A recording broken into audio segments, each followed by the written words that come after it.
Hey guys, it's M4J here, and welcome back to M4J-Hatfield Racing here on F1 2021. That is M4J-Hatfield Racing, if you're brand new to the series. We are here in Zandvoort then for the Dutch Grand Prix.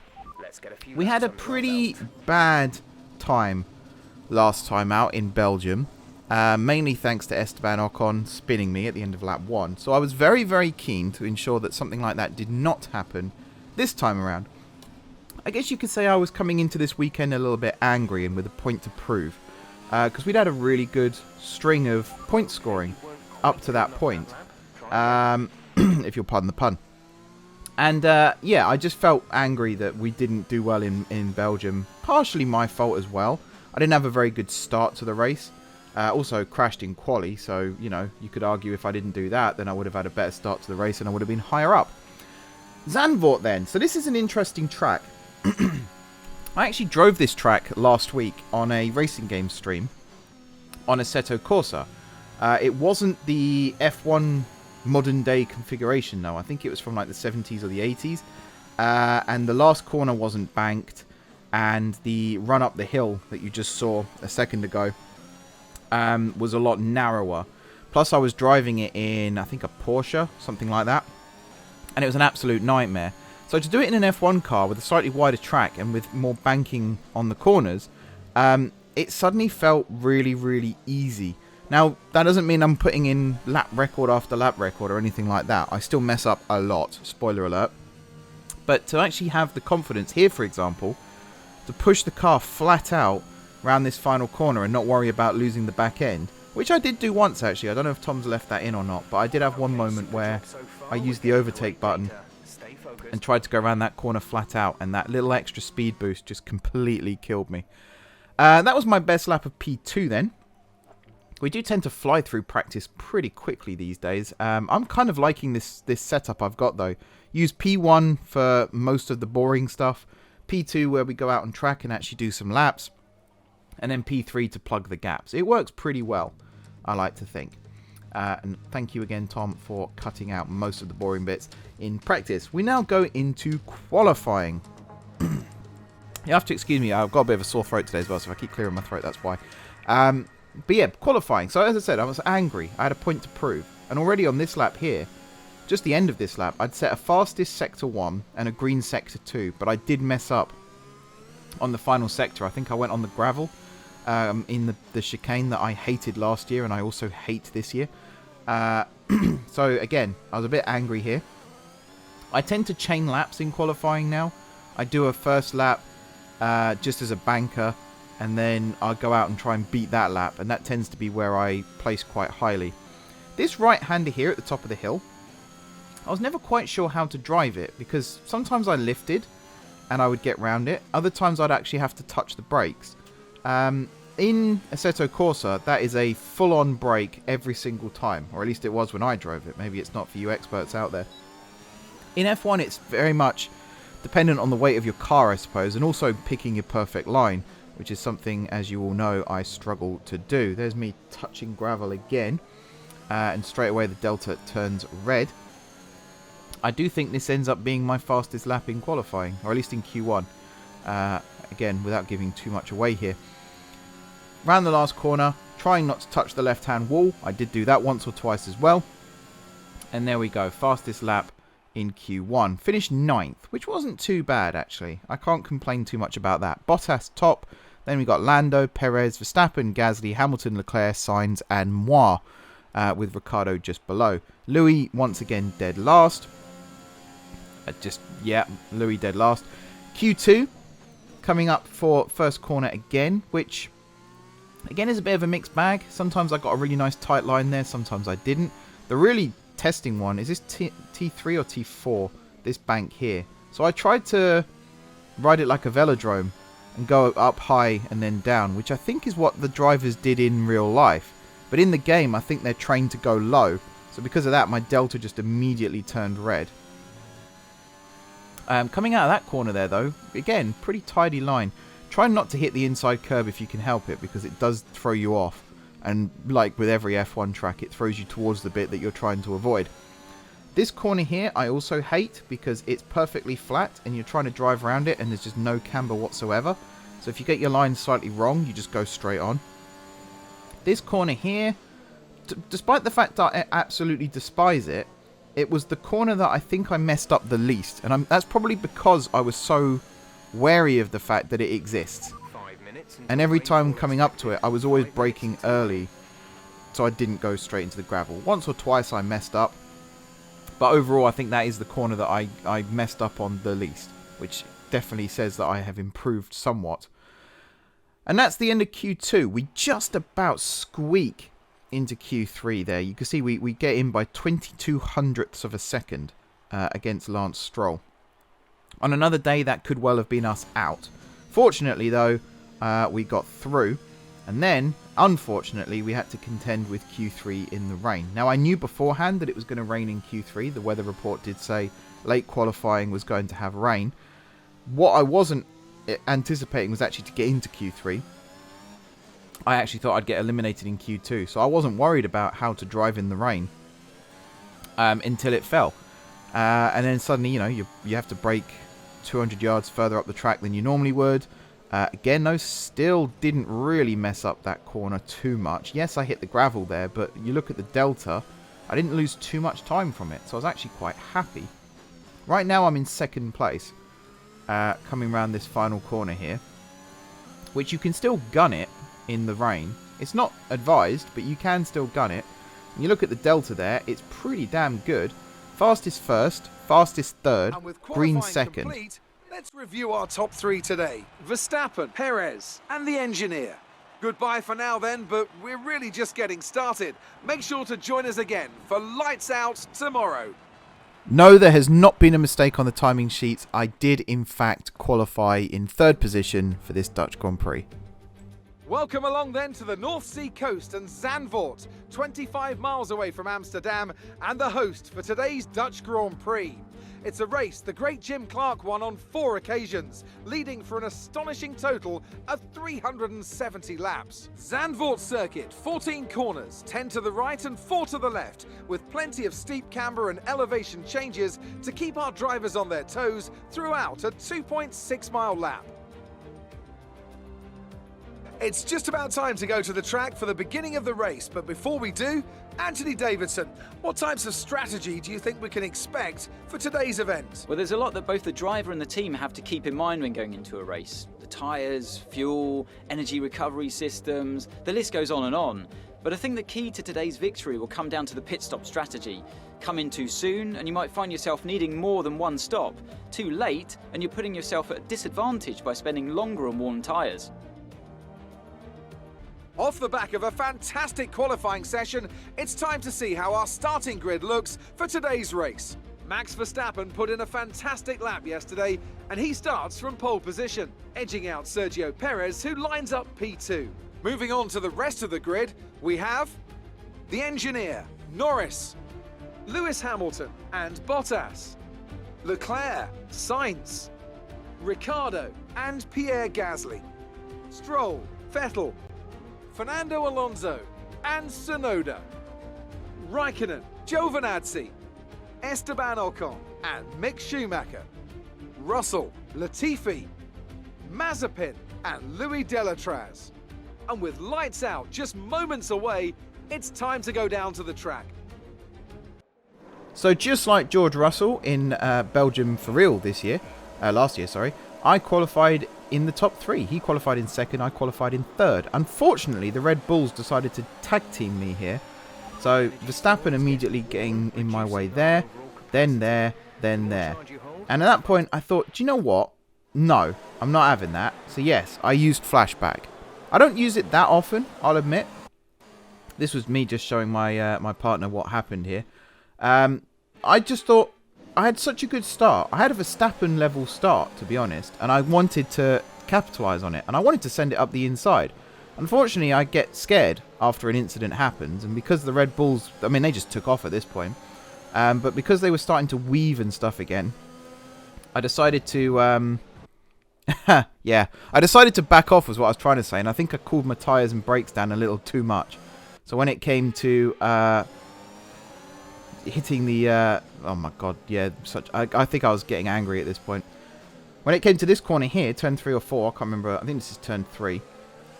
I just lost my composure a little bit, and Hamilton, sorry, snuck through as well. There's been an incident on track resulting in loose debris. Fortunately, the marshals have managed to clear it up in time, and there are no plans for a safety car right now. I don't know if you heard Jeff speaking there, but I'm pretty sure what he's referring to is when my front wing came off on the second attempt before the second flashback. I think that's what happened. I'm not entirely sure. But yeah, this is the first lap then, so really not that good. I'm really bad at holding position at the start of a race. I got hit there by Lando, I think it was, and he does in fact get ahead of me. Unfortunately for him, I'm a very good late breaker in situations like that. So I was able to reclaim at the place. Not just reclaim it, but actually cement it for a considerable amount of time. Coming up to the penultimate corner then at the end of lap 1, and then the final corner at the end of lap 1. I still felt at this point like the Red Bulls were reachable. You can see the delta is coming down significantly to Hamilton, and the Red Bulls weren't that far in front. Unfortunately, though, I do make mistakes. There's one again with Lando. He just kept driving into me. I like Lando. He's one of my favourite drivers, but his avatar is an absolute douche sometimes with just driving into me. But yeah, trying to avoid colliding with Lando, and then Leclerc gets involved as well. There's me braking early just to try and sort of jinx him out a little bit. I think he has... No, he doesn't have DRS yet. This is still lap 2. But using my overtake to get away from him a little bit. Closing the gap on Lando again. Trying to choose overtaking points on most tracks is where I struggle. Zandvoort is pretty straightforward though. The only real place where you can overtake is the pit straight. Anywhere else, and you're playing with fire. So, like here, for example, I could get right up behind Lando, but there's no point in trying to overtake him. You could potentially get a move done on the second DRS zone. It's very, very risky, particularly with that chicane. I only pulled off that move on him in the first place because he was so close to me, having only just taken the place from me to begin with. You know, if he was already in front of me and I was coming up behind him, I probably wouldn't have risked it. But, I mean, as I said, I was raging at what happened with the Red Bulls at the start. They didn't break the rules or anything, necessarily, but I don't like the way it literally went lights out and they just both moved to block the track off. You know, they should have left some space, particularly for Verstappen. Once I was right up behind him, normally they weave to try and break the toe. No, he just, I think if anything, he slowed down. But anyway, another pretty tidy lap there, all things considered, and I'm right behind Lando with DRS. The opportunity is here for the overtake. I think Tom put in the notes there, that was one of my fastest laps of the race, which I was very, very happy about. I think that was a really, really solid lap. Not many mistakes. I used actually a little bit of car rotation at some point. I think it was on this right-hander here. I used a bit of car rotation, sort of pumped the throttle and spun it round a bit. Bottas tried to make a move on me there as well. We're down in 5th at this point, so we've dropped 2 places. P5, you're in P5. Norris is ahead of you. Okay, gap ahead is 1.9 seconds. They're on old softs. Bottas is behind you. Less than a second separate you. They're on old softs. Okay, gap to leader, 8.9 seconds. Your pit window opens next lap. 12 laps to go. So that was me just getting a quick update. I say quick, relatively lengthy update from Jeff. This was me getting the call to box, and I'm just confirming it there on the radio. I decided to come in early this race. I actually felt like I would do better if I came in early, got the new boots on quickly, and then just put in some pretty consistent lap after lap after laps. Bottas stayed out. Hamilton came in. I actually didn't see that before. Also, Ricciardo and Gasly came in. So we are dropping down the field a little bit here, which is fine. You know, we were in a strong position. We came in 5th. We'll come out somewhere, I think it's like, yeah, 16th by the looks of things, which isn't too bad as either. Good pit stop. Oh, we are actually about to drop another place or two, perhaps. Bear in mind, we're taking the shortcut there. They're going the long way around. We have got Latifi right behind us, but I do, in fact, keep ahead of him, which was surprising. Unfortunately, my outlap wasn't the best. See, I had a red second sector as well. First sector is always going to be red, but the second sector is where it needed to be better. I think I was just struggling to get to grips with the tyres, if you pardon the pun. And because of that, Bottas was able to pit and actually come out in front of me. So he did the overcut and managed to get it to work. I'm talking over Jeff here as well. I don't think he was telling me that much that was useful. Fighting with Leclerc, he just sends it up the inside there. I then try to send it around the outside. I do hit him there, cause a little bit of damage. Not significant, you know, I was still able to drive the car. But at this point, again, I'm a little bit angry. With myself, I'll point out, not with Charles. Here I was angry with myself because it wasn't a particularly good move that I did. I was struggling still on the tyres, and that I'm not very proud of either. I just pushed him onto the gravel. Yellow flags. No warning, though, from what I saw. So I kind of got away with that one a little bit. Then I had Ricciardo and Gasly again right behind me, and I think they saw what happened and just decided to back off a little bit and give me some space.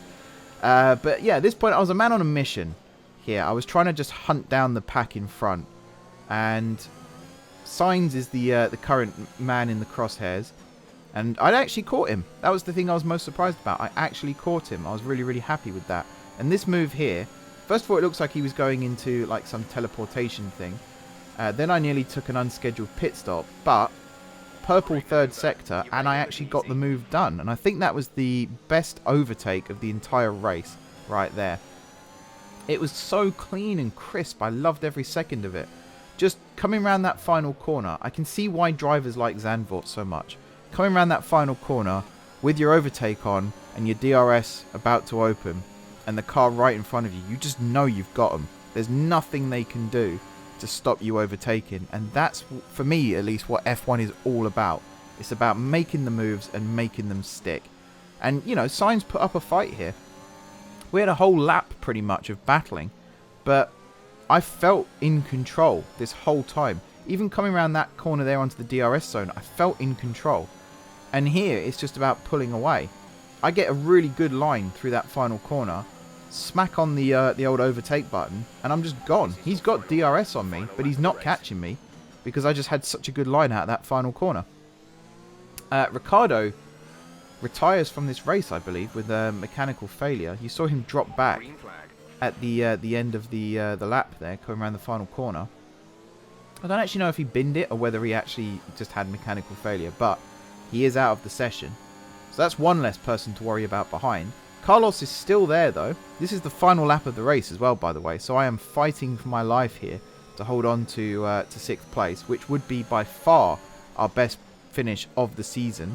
He does get the jump on me there, but fortunately I actually kept my composure this time. That was my line, by the way. He drove into me, turned in on me. Bono, he turned in on me, man. But yeah, kept him behind. That's something I feel like I've evolved as well this year, is if a car gets past me, I was about to say takes over me, overtakes me is what I meant to say, I do feel like I can get them back relatively quickly, so long as I keep my head. If I lose my head, which I have done a couple of times this race, I'll admit, then yeah, I do struggle a little bit more. But I think Hamilton came off, someone came off ahead of me, in front of me. There was yellow flags at the end there. But the race is over. 6th place finish. I was so happy with that. So happy with that. Let's cross over to the post-race celebrations, and then I'll talk you through it a little bit more. What a great race then, and what a magnificent victory here at the Dutch Grand Prix. Talk to me, Ants. What was it that set them apart from the competition today? I feel like consistency was probably the key today. There's being quick, and then there's being quick lap after lap after lap. If you can do that, you can capitalise on other people's errors without making many of your own. And that's an approach that can push you a long way up the field. Red Bull are our winners today after showcasing some incredible driving. There's been a huge push from them lately to stay competitive with the other teams, and they're certainly proving themselves.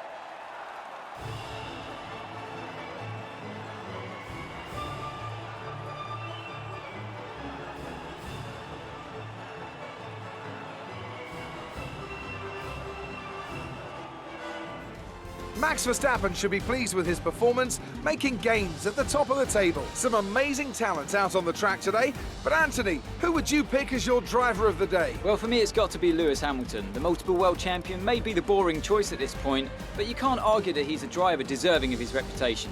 It's time to check out the constructors' standings. Red Bull pull further ahead in the standings. Well, Ant, an end to another fantastic weekend of racing. Thanks to everyone who joined us, and we'll see you for the next one.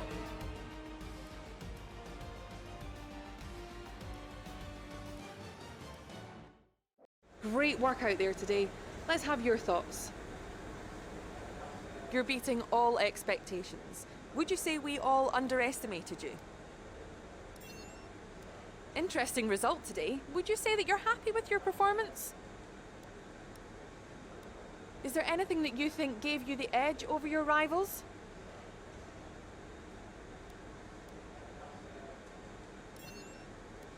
Great. Well, that's everything.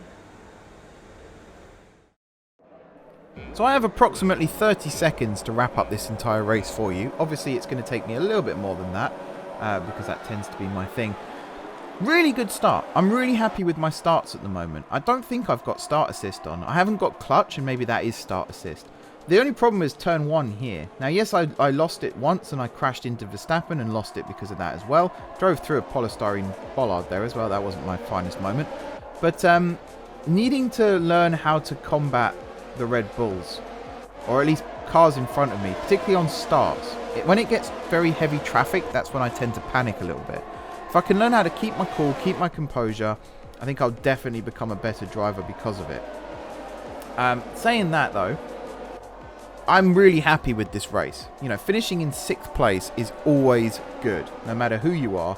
Finishing in 6th, points place, 8 points I think you get for 6th place as well. Very, very happy.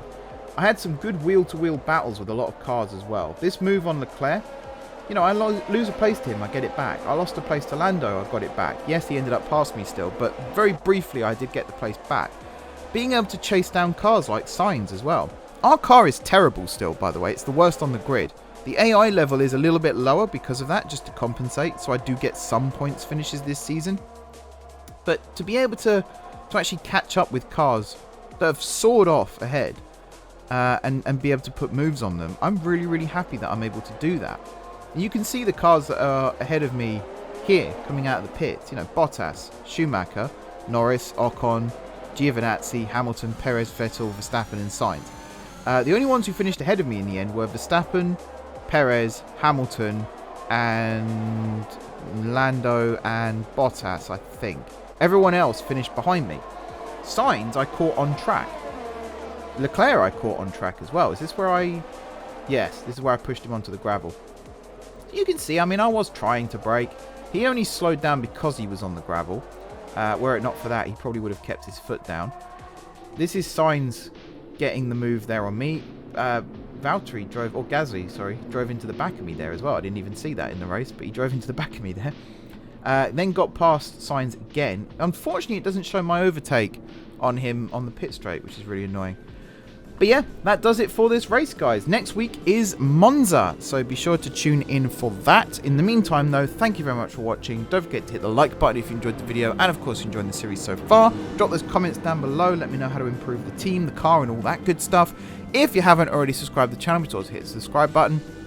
That almost made sense as a sentence. If you have already subscribed to the channel, thank you guys for your continued support. And until next time, I will see you soon.